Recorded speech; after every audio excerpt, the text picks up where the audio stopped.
قصتنا النهاردة يا حبايب قلبي قصة حلوة جدا جدا جدا، ويا رب تعجبكم. وطبعا زي ما عودتكم صاحبة القصة دي متابعة معنا هنا في القناة. يا ريت كلنا بقى في التعليقات نقول لها تعمل ايه وتتصرف ازاي. ودلوقتي قبل ما نبدأ الفيديو بتاعنا بدعوكم تعملوا لي لايك للفيديو واشتراك في القناة علشان اقدر يا حلوين اقدم لكم كل جديد. بتحكي صاحبة القصة دي وبتقول: أنا مدام عزة، عندي 40 سنة، متجوزة بقالي 15 سنة، ومن يوم ما اتجوزت وأنا ما شفتش يوم عادل في حياتي أبدا أبدا. كنت عايشة لجوزي وعياله زي الخدامة بالظبط. أصل هو كان متجوز قبلي واحدة وكان معاه ولد وبنت، وبعد ما اتجوزت انا كمان جبت ولدين. ومن يوم ما اتجوزته زي ما بقولكم ما شفتش معاه ابدا يوم عدل. كل شوية شخط ونطر وزعيق وحاجة ما تطقش بسبب ومن غير سبب. وعمره ما اهتم بيا، عمره ما حسسني ابدا ان انا ست واني حلوة واني محتاجة اسمع كلام من جوزها زي اي ست.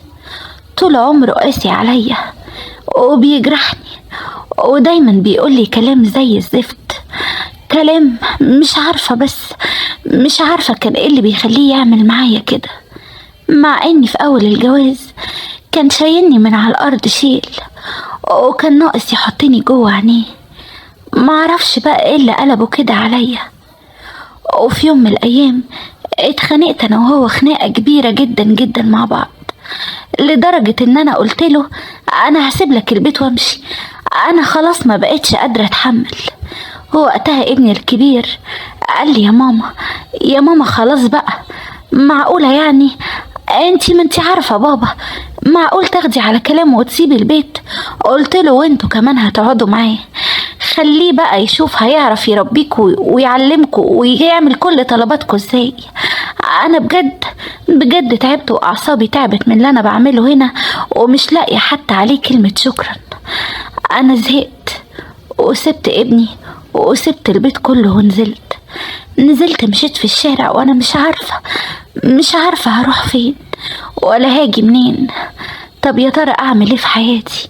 اغيره ازاي الراجل ده، ولا اتطلق منه وابعد عنه احسن؟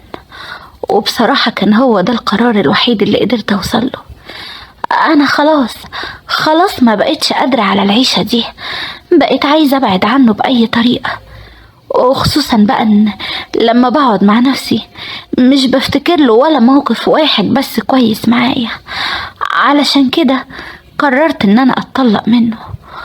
وفعلا طلبت منه الطلاق، لكن طبعا هو رفض.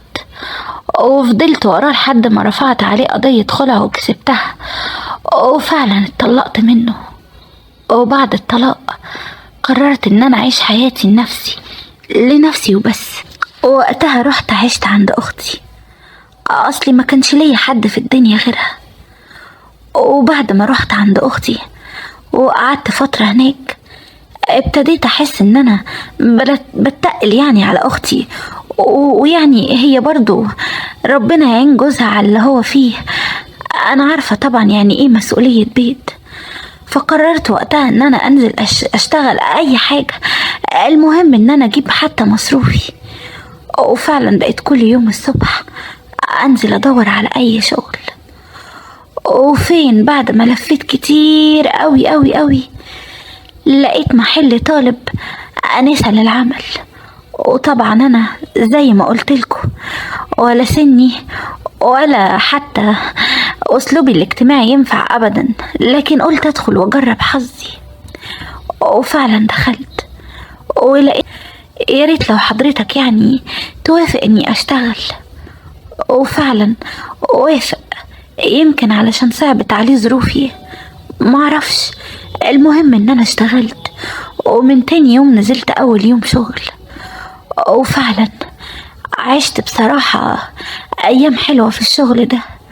لكن بعد ما عدى كام شهر من شغلي في المكان ده ابتديت احس ان صاحب المكان بيعاملني انا بطريقة خاصة، زي ما يكون أنا القديمة في المكان، مش لسه موظفة جديدة. وأنا بصراحة محتارة قوي، أوافق على العرض ده وأترحم من الشغل والبهدلة، ولا أشوف شغل في مكان تاني، لأني لو رفضت أكيد طبعا هيمشيني من المكان بتاعه.